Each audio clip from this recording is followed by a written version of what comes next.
Take a look at these excited, cheerful boys and girls. This is a photo of our beloved Roblox staff and video star creators. You might recognize a couple of them, namely this guy, David Baszucki, aka Builderman, Roblox's founder and CEO. Now, David loves Roblox. Of course he does. He's been around since it looked like this. Look at it! Like complete trash. And honestly, that's probably what he heard a couple times. But David believed in the potential of Roblox, that one day, this could become something incredible. So he worked and worked to perfect his creation as much as possible, until one day, he could turn around and say to himself, "Look how far we've come." David? That doesn't sound good. What is that? Exploiters!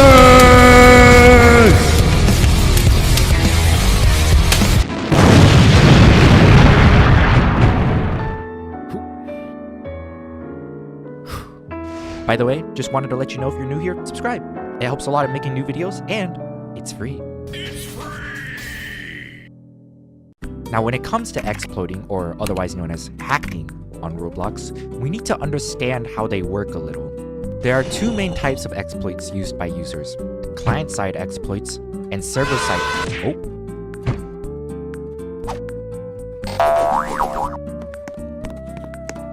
Server-side exploits.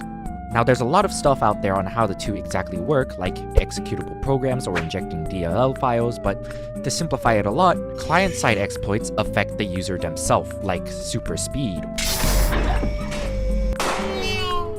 or teleportation, while server-side exploits affect other players and items, such as spawning a bunch of items or bosses.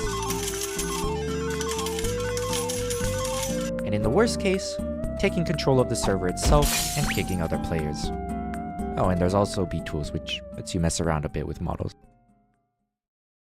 Now, early on in Roblox's history, server-side exploits were much more common to see. And with a quick Google search, you can find that games like Work at a Pizza Place or Natural Disaster Survivor were a pretty popular place for people to use their newfound powers to play loud music, advertise, or make everything look like a very friendly Mario. Yahoo! So, not really that different from server-side exploits today. Some things never change. However, one of the earliest, most notable cases of exploiting or hacking, well, besides this crappy looking cheat engine video from 2009, didn't use server or client-side exploits, but took control of the website itself instead, such as the April 2012 incident, where on April Fool's 2012, a few users didn't really hack the website, but managed to get access to a site testing admin panel, and with it, they did some horrible things, like sending out global site messages such as, "Go out and buy some peanut butter, yo," or "Playing Roblox is always better than going outside."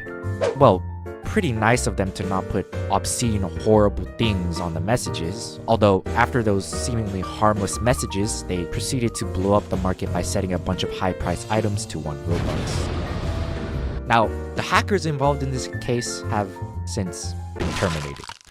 And speaking of hackers, we all know the infamous John and Jane Doe, along with others such as 1x1x1x1, which we will not be talking about them in this video since they're not actually hackers. John and Jane Doe confirmed to be official Roblox test accounts, while a former Roblox administrator confirmed 1x1x1x1 was a story made up by former creative director Shedletsky.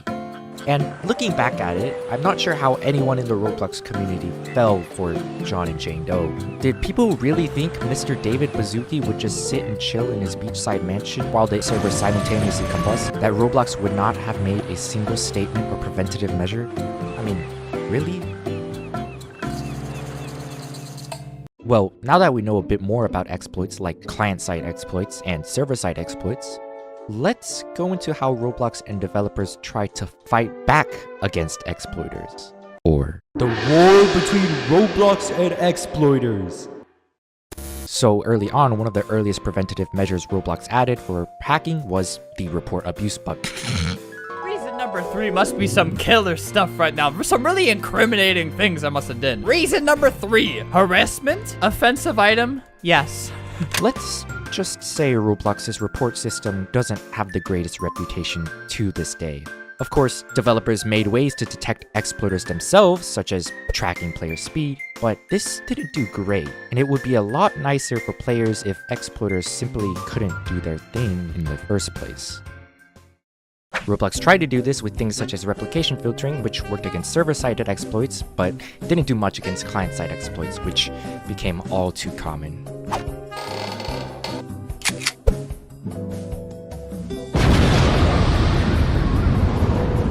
Roblox obviously doesn't like that, so they brought their biggest hammer yet in their fight against exploiters.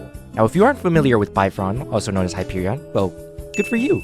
Probably not really into cheating in video games. Hyperion, or Bifron, is an anti-cheat, which would scan and detect malicious software interacting with the Roblox client. But not just malicious software, it investigated everything, even things like Windows processing. And if it detected any bad software interacting with the client, it would crash it.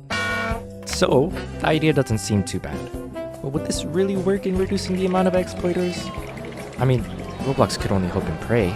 They paid a lot for this system. If it didn't work, well, it would be a massive blow. And so, the button to activate Bifron is pressed.